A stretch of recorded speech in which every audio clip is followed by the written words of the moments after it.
The West African Regional Bloc is lifting most sanctions imposed on Niger over last year's coup in a new push for dialogue, following a series of political crises that have rocked the region in recent months.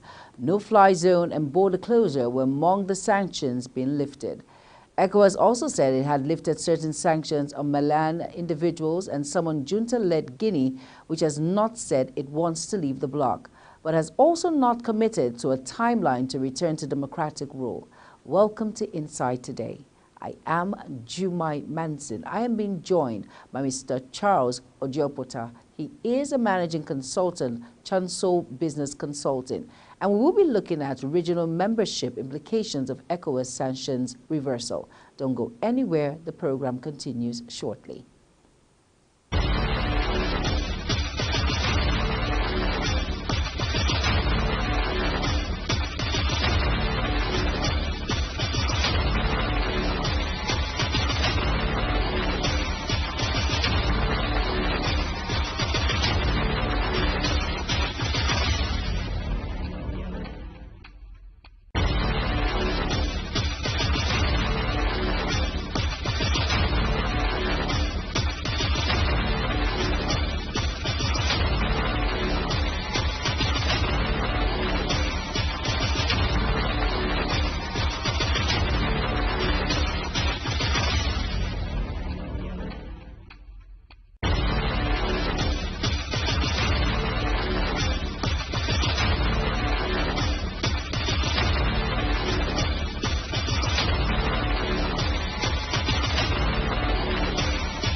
You're welcome back, and if you're just tuning in, this is Inside Today on Global Television, and today we're looking at the regional membership implication of ECOWAS sanction, the reversal. And like I said, I am being joined by Mr. Charles Ojiopota, and he is the managing consultant, Chancel Business Consulting. Good afternoon, Mr. Charles. Are you on? Good afternoon. Good afternoon. How are you doing today, Mr. Charles? Good afternoon, and good afternoon to our viewers as well globally. All right. Now looking at the regional membership implications of ECOWAS sanctions, we're talking about the reversal now. What do you understand by, what do you think is the rationale behind the sanctions? In the first place, the sanction was meant to curb and discourage civil takeover of democracy hindrance in West Africa. That's the first implication. That's the first reason why the sanction was put in place. And also that the region in ECOWAS, the issue of takeover by military or whoever has the mind of distorting the free flow of democracy will be discouraged. That's the first reason why the sanction was put in place.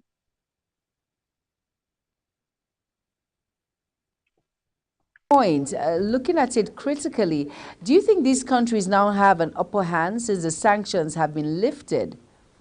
Looking at they opt out from the Economic Community of West African States, do you think they now have an upper hand since now the sanctions have been lifted? Not at all, not at all. Number one, we are not praying for regional disintegration. That's number one. And secondly, according to an adage, when two elephants fight, the grass suffers. The citizens of this country have been battling with so many economic challenges. And also, the ECOWAS is trying to use what is called carrot and stick approach. Hope you are getting it. Not that they are trying to make them to have an offer. No, carrot and stick approach. You understand? You can't throw away the baby with the dirty water. In as much as you want to encourage integration, not disintegration, integration. And peradventure, if we fail to reconsider the sanctions, other West African countries might start taking advantage of it. And you know, by the time the enemy start gathering together and forming their own alliances, what will happen? A rolling stone cannot gather anyone. So the ECOWAS using their own wisdom and we calling it to give credit to our former head of state, Gowon, Yakubu Gowon. He did a wonderful job to encourage these people should be brought back. And let me probably share a little note. The sanction was not totally lifted for Niger specifically. No fly zone was lifted and borders. But politically and some other sanction was not lifted for their own best of reasons. Hope you are getting it now. So yes. Every other country in ECOWAS, we know the mindset that okay, they can equally fall apart and they be considered no. But by the voice of reason and the citizens having been the most affected. And economic wise, when Niger sanction was put in place, I can tell you for free, so many traders, businessmen have lost uncountable millions of naira, both in dollars and in CFA. Because what? They were taken by surprise. And so many of them just trucks were lying down between the borders of Nigeria and other African countries. So what they have done is, I will term it carrot and stick approach. And I'm so sure the sanction must the lifting the sanction would have been occasioned by some detailed plans for them. They would have asked them, what are your calendars so as to go back to what? To democracy. So you can restore democracy back to your country. I'm very sure the ECOWAS in their wisdom would have entered into agreement of such. And in some days to come, we'll start seeing the details behind the lifting of the sanction. About the president, the former president, the ousted president. Now, with this sanction that was lifted, and of course we know what the ECOWAS, Economic Community of West African States, what they stated about Bazoum reinstating him back into power and all of that. Now, do you think it's now like they're like a dog without teeth, calling it a bluff with these three military guys, that's Mali, Niger, and Burkina Faso? Now that the sanctions have been lifted and looking at some of the issues at hand, do you think they will not take ECOWAS seriously? Because now it's the ousted president, Bazoum, has been in house arrest for about 6 months now, 6 to 7 months now, and he has not been reinstated back into power. So looking at that critically, do you think ECOWAS, with these three military guys, in quotes, I will say, would think that ECOWAS is all teeth and no bark? Well, that's a very dicey question, but I will answer to the best of my knowledge. Reinstating an ousted president, I can tell you categorically that might not be possible. But they can only go into agreement with the juntas that look, whatever agreement you are going to have with him, probably releasing from house arrest, and there must be a kind of restriction from him flying out of the country while pending investigation as alleged by them. But there's an allegation against him. They were not ousted on no allegation basis. Those allegations, then they can start talking about the investigation or bringing him to panel to come and answer those allegations. But ECOWAS now asking the junta to reinstate him. I can tell you for free, that might not be possible. Okay. Now let's look at what ways do you think lifting of the sanctions will affect regional cooperation and relations between Burkina Faso, Mali, Niger, Guinea, and other neighboring countries? Well, it's a welcome development economically. There will be free trade between the countries, those three so-called nations and ECOWAS countries. Socially, for so many aspects, because I can tell you, they must have lost so many things during the course of the sanctions. So the lifting of the sanction is a welcome development. Everyone is happy now, socially, economically, financially, regional play, you know, so at least.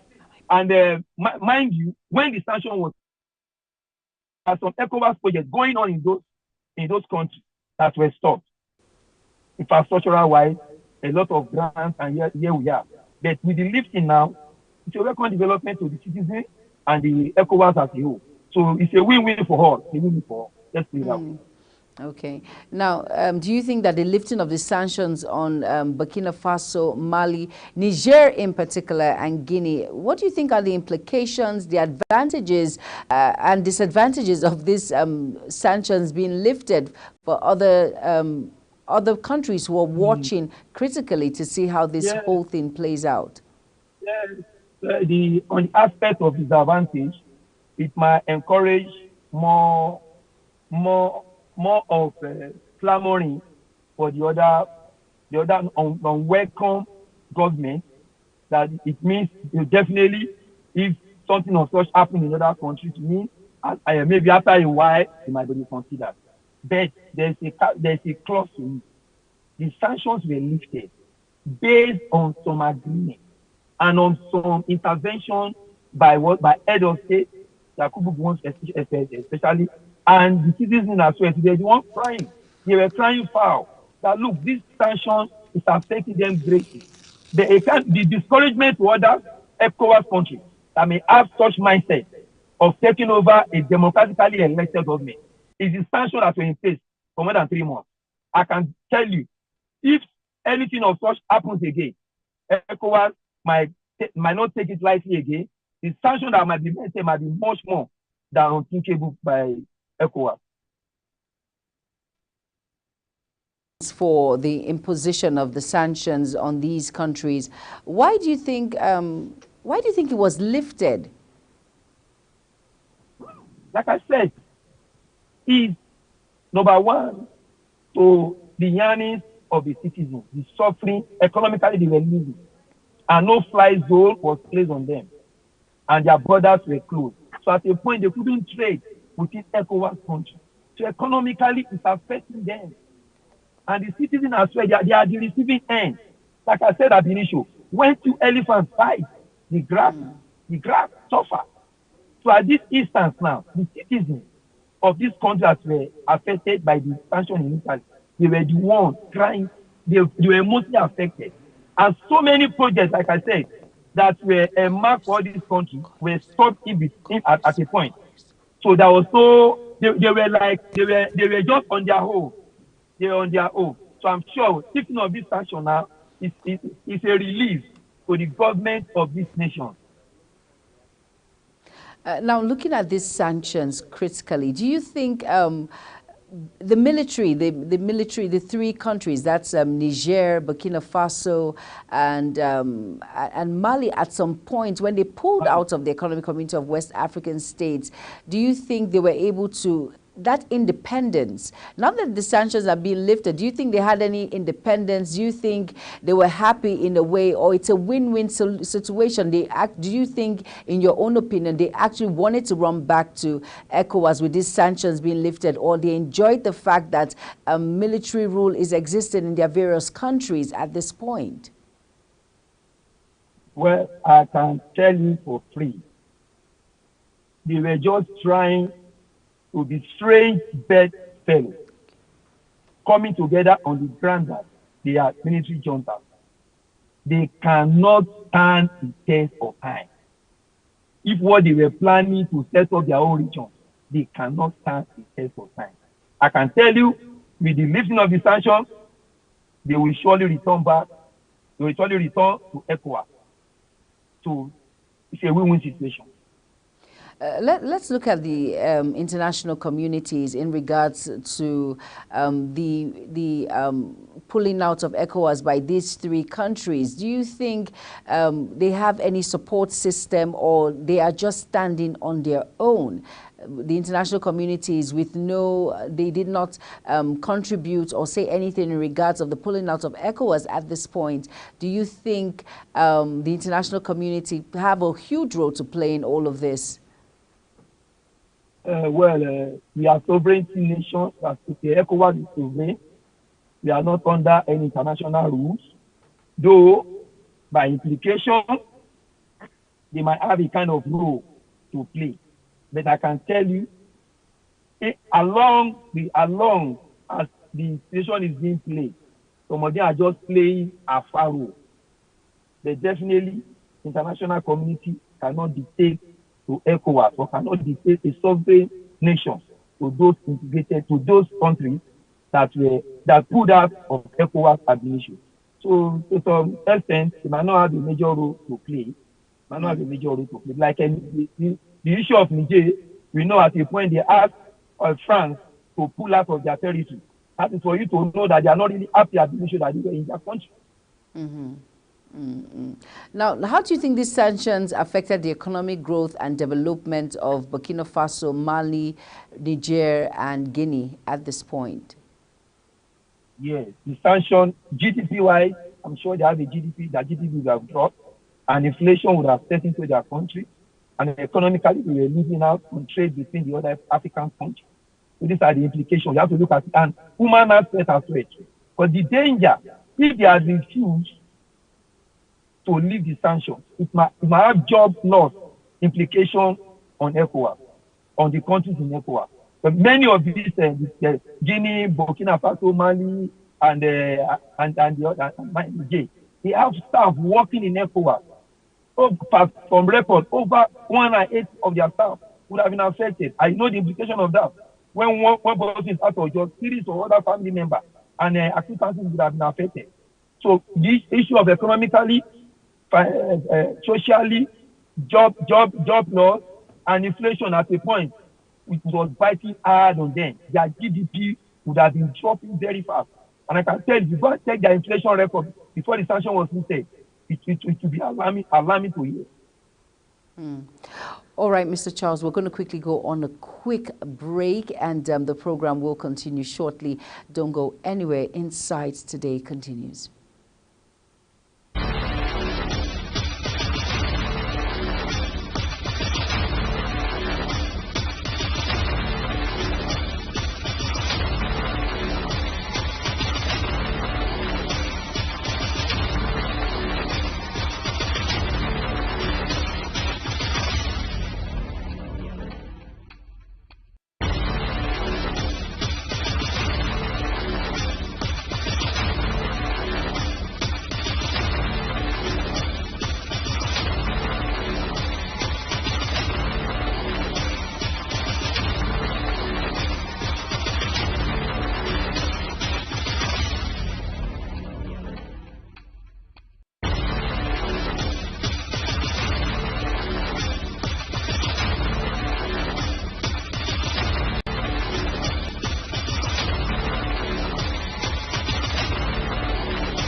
You're welcome back from that short break, and if you're just tuning in, it's Insight Today on Global Television. Now we're talking about the sanction that was lifted by the Ecowas, and you know, the Ecowas chairman and Nigerian President Tinubu said the bloc must re-examine our current approach to the quest for constitutional order in 4 of our member states, referring to the 3 suspended countries as well as Guinea, which is also military-led. Now Tinubu urged Niger, Mali, and Burkina Faso to reconsider the decision and said they should not perceive our organization as an enemy. And like I said, I am being joined by Mr. Charles. Mr. Charles, are you here?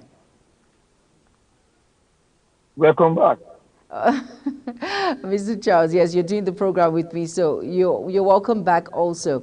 Now, looking at this, what do you make of the president's speech, the president of ECOWAS, Umar Toure? What do you make of it? Do you perceive confidence? Do you perceive remorse? Do you perceive regret? What do you perceive? Or what do you make of that speech, lifting the ban of the sanction, in your own opinion, that is? Well, The speech is a welcome development, and we can term that speech under international relations as carrot and stick approach. Back then in management, they what is called the theory X and Y. So the ECOWAS have, in their own wisdom, applied the theory. To welcome them back, at the same time, give them a warning. Hope you are getting it now. So they won't see ECOWAS as being an enemy to their own agitation. Because mind you, these people were agitating. They have basis to have taken over the democratically elected government in their own country. But hope you are getting me. There's an agitation.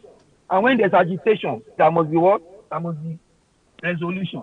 So that's what they have done, their own wisdom. Let us go back to the round table. And you can't be calling for a round table while the people involved are outside ECOWAS. So I'm very sure for series of meetings there will be engagement. We call it ongoing engagement. It's not final. They will still be engaging with countries involved.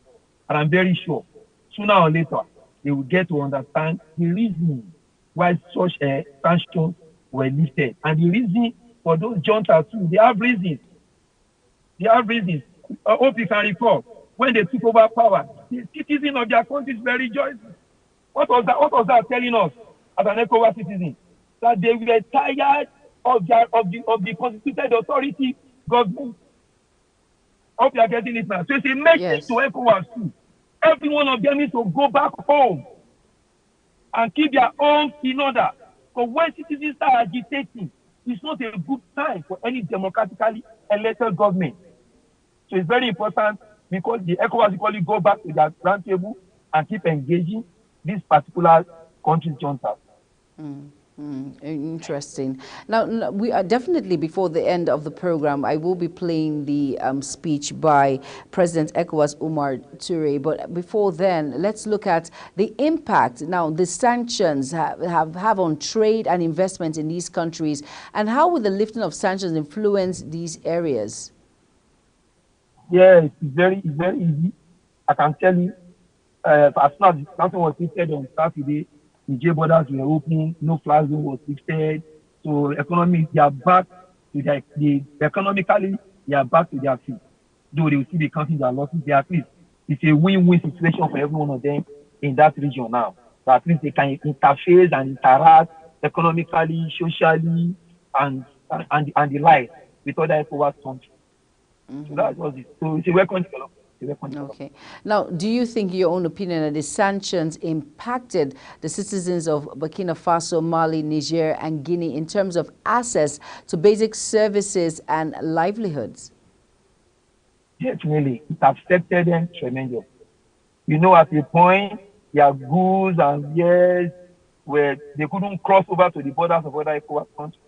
So I can tell you, they must have been counting their losses. Then with this opening, it's a welcome development. It equally increase their wealth too, and economically they'll be okay for it. So it's a welcome development. I'm happy for it. When our President Bola Ahmed Tinubu said the bloc must re-examine our current approach to the quest for constitutional order in 4 of the member states, he was referring to the suspended countries as well as Guinea, which is also military-led. Now, of course, Niger is a neighboring country of ours, and light has been restored in that country. What can you make of this? Would you say that ECOWAS is actually keeping to the terms of the agreement of lifting all the sanctions that was made for, of course, we know Niger and Nigeria, and like I said, light has been restored. What can you make of that, basically? I will keep referring to the terms of engagement. To mind you, Niger, sanctions were lifted, no fly zone, border, but politically, the ECOWAS is still re-examining sanctions in that aspect. So it's a welcome development. Life has come back to normal, and the citizens are happy for it. It's a great welcome development. You can imagine the joy in the citizens now. It's a welcome development. At least we are the one that's supplying the light has no. So you know what it means for countries to be in gross darkness. And now it has been returned. It's a great joy and it's a record development. That means our president, Bola Ahmed Tinubu, is playing a bigger role as the chairman of Ecowas. It's a record development. You know, I don't want to take us back and forth, but I really need to ask, what do you think the implications of lifting of sanctions on political stability and government and governance and government, of course, in these countries? What do you think, what edge do you think it has? Yeah, yes, in my own opinion, basically politically, to work on development, they might part of the agreement which I'm sure Ecowas will have with them is to draw up a calendar timeline, but they must return back to democracy, which is a must. Those countries must return back to democracy. So they need to give them the calendar timeline to conduct elections, to make the country go back to what? To civil rule. So I'm sure they should be work. That should be part of the terms of engagement. I'm very sure of that. Because Ecowas cannot just sit down while they are still allowing the junta to keep ruling. There must be a calendar. So Ecowas should make it as a point of duty. So they should give Ecowas terms of reference and engagement on when they want to return back to democracy in those various countries. It's a must. So that other Ecowas nations can be discouraged from having such mindset. So it's a must. Ecowas, they must sit them down, let them give them calendar when they are returning back to democracy in their various countries. Now, looking at all of these critically and the three countries, which is Niger, Mali, and Burkina Faso, you know, coming out of the Economic Community of West African States is a big deal. A smaller group of, you know, the poverty rate in these countries is really high, and for them to have the courage to come out, to want to stand on their own. And now, with all of these sanctions have been lifted, making it look as if they have the upper hand, and Economic Community of West African States, it's all bluff. It's all a bluff. They can do and use this word on undo, and nothing will happen. Now, it's not about lifting the ban. Now, what measures do you think have been put in place to prevent the issue that led to the imposition of sanctions from reoccurring in the future? Yes, like I said, the measure that should be put in place now, governors in those countries and every other Ecowas country must be accountable to the people. It's very important. Governors and government must be accountable to the people. Corruption must be checked, and misappropriation must equally be looked into. And there should be checks and balances in the way these countries are being ruled, and even other Ecowas countries. So to them, coming out of Ecowas and now going back, they can't call it a bluff. But I can tell you, they must have suffered isolation. They have suffered isolation from ECOWAS as well. Because once the sanction was put in place, they were annihilated from trading with other ECOWAS countries, from having financial trading and every other goods and services. So I can tell you very well that this must be looked into by ECOWAS. What happened at the initial that made these juntas to take over the country initially? And the least part of it was what? Economic sabotage, lack of proper governance, and corruption. So this must equally be applicable to other West African and ECOWAS countries. They must critically examine it so that there won't be agitation in those other ECOWAS countries. So it's very important they should look into it.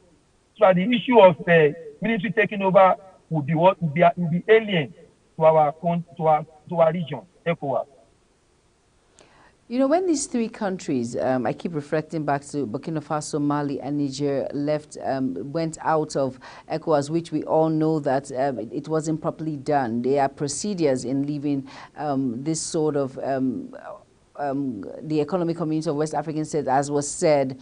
Now, looking at it critically, the international communities, they said on their own bit that ECOWAS has gone outside what their forefathers actually portrayed at the beginning, which is the integrity that has to do with Economic Community of West African States and all of that. And isn't it funny to see that an international community has not responded to the lifting of these sanctions of these countries.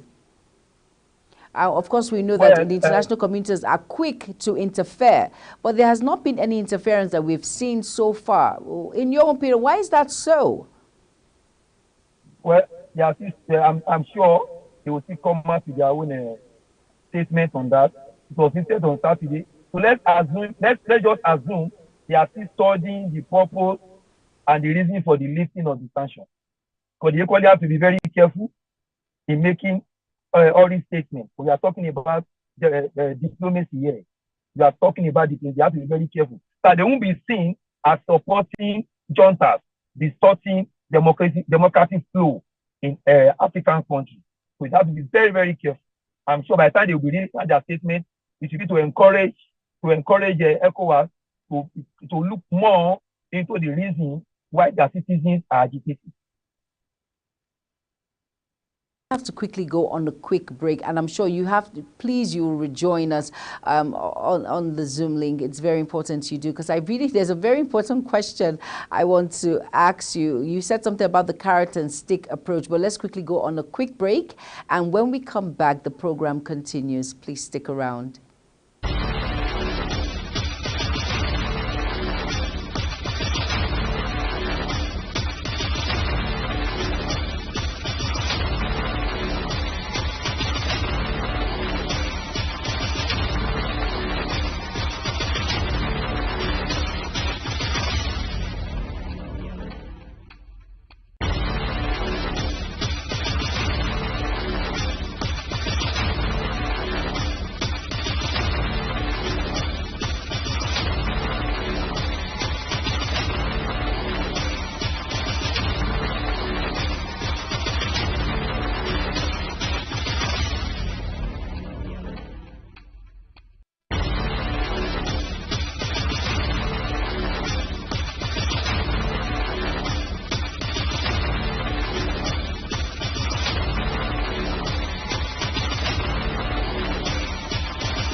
You're welcome back from that short break, and we're back now, and I am joined by Mr. Charles. Mr. Charles, are you on?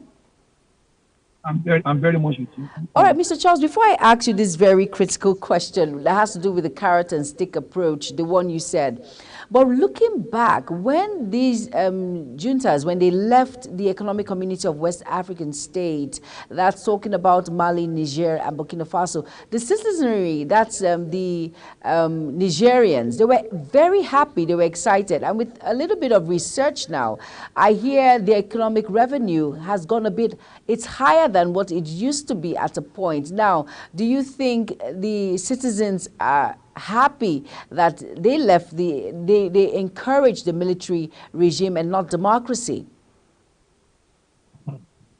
Well, we call it short-lived happiness. short-lived happiness. Ab initio, they were happy.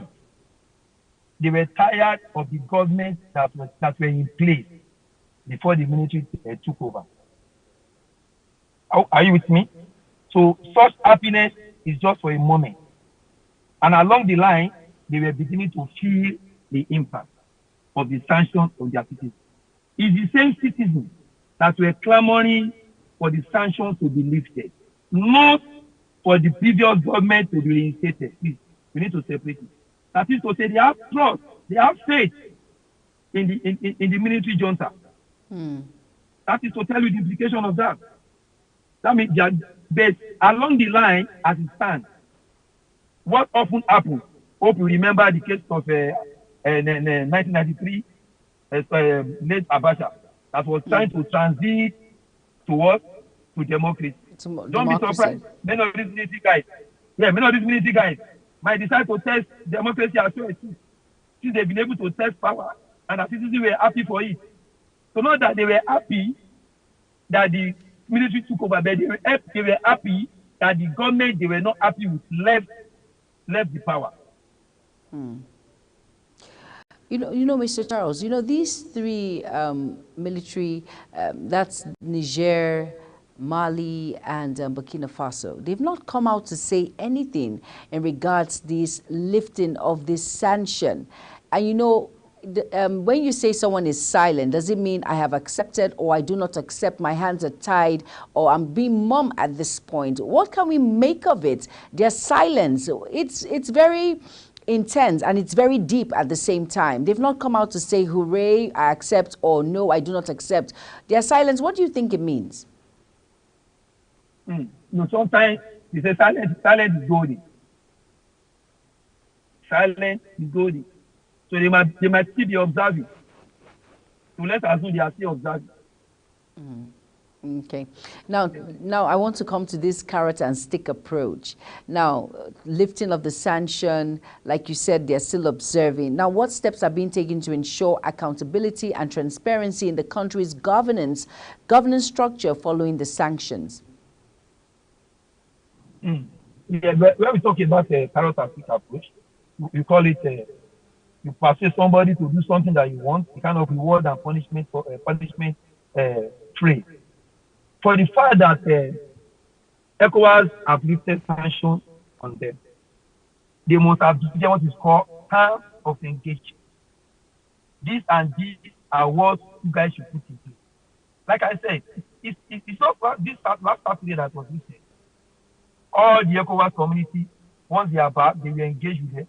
They must have the calendar or blueprint on how they intend to return back to democracy and how they intend to make sure whatever occasion they took over ab initio should not repeat itself.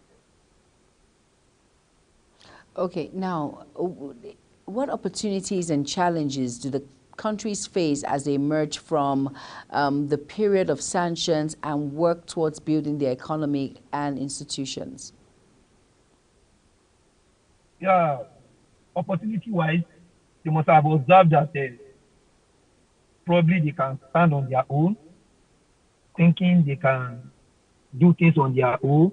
But I can assure you, these countries probably have nil resources. And each country, Ecowas, you all thrive on what? Comparative what? Autonomy. What you have, your resources you have, I might have, you might not have. By coming together, they can what? Align their resources together with other ECOWAS countries to be judiciously used for the benefit of their citizens. Now, Mr. Charles, I know this is a laughable question, but I'm going to ask it anyway. Do you think they were not given enough time to prove themselves, to come out of, to stand on their own, make the best out of their resources on their own in order to make the necessary contact on their own? We know these countries are very, very poor, but definitely they will have a revenue somewhere in all of this. Do you think they were not given enough time to prove themselves? Well, from my own estimation, no time is enough for a country that is battling economic challenges, poverty challenges to stand. Just imagine we cut off our power supply to them. Can you imagine the implication of that? Their gas would have increased, their overhead expenses on their industry would have increased. You understand? The money they would have used for other expenses in their various government and establishment, they would have been spending it on what? On running a generator and overhead costs. So it's a welcome development. So in the long run, it will equally benefit the two parties. Like I said at the initial, we call it what? Win-win situations. So no winner, no vanquish. No winner, no balance, like you said. All right, Mr. Charles Ojeputa, thank you so much for being a part of Insight today. I am so excited to have you on the program. I am so grateful. Since you're leaving right now, but at the same time, we are going to be here, and we're going to listen to the president, the ECOWAS president, Omar Toure. We want to listen to his speech on how the sanction was being lifted, and then I will wrap it up on the program. But at the same time, thank you so much for being a part of the program, Mr. Charles Ojeputa, and he is the managing consultant, Chaso Business Consulting. Thank you so much for being a part of the program Insight today. Thank you very much. All right, to each and every one of us out there, we're going to be listening to the president's speech, President ECOWAS, no other than Omar Toure. Let's hear the process where he spoke about the liftment of the sanction. Let's take a look. Freezing of assets of the Republic of Niger in ECOWAS central banks is to be lifted. Freezing of assets of Niger state and the state enterprises and parastatals in commercial banks is to be lifted. Suspension of Niger from all financial assistance and transactions with all financial institutions, particularly EBRD and BRID, is to be lifted. Travel ban on the government officials and their family members is also to be lifted. This decision is based on humanitarian considerations, especially as we are in the month of Lent and as we prepare for the holy month of Ramadan. The authority has also resolved to lift the sanctions regarding the recruitment of Malian citizens in statutory and professional positions within ECOWAS. The authority has also resolved to lift financial and economic sanctions on the Republic of Guinea. The authority has also instructed the President of the Commission to invite Burkina Faso, Niger, Mali, and Guinea to attend technical and consultative meetings of ECOWAS, as well as all security-related meetings. The authority calls on ECOWAS institutions, member states, YMO, and other regional institutions to implement this decision. On the withdrawal of the three countries, the authority takes note of the notifications by the three member states within the context of Article 91 of the 1993 ECOWAS Revised Treaty, and further urges the countries to reconsider the decision in view of the benefits that the ECOWAS member states and their citizens enjoy in the community.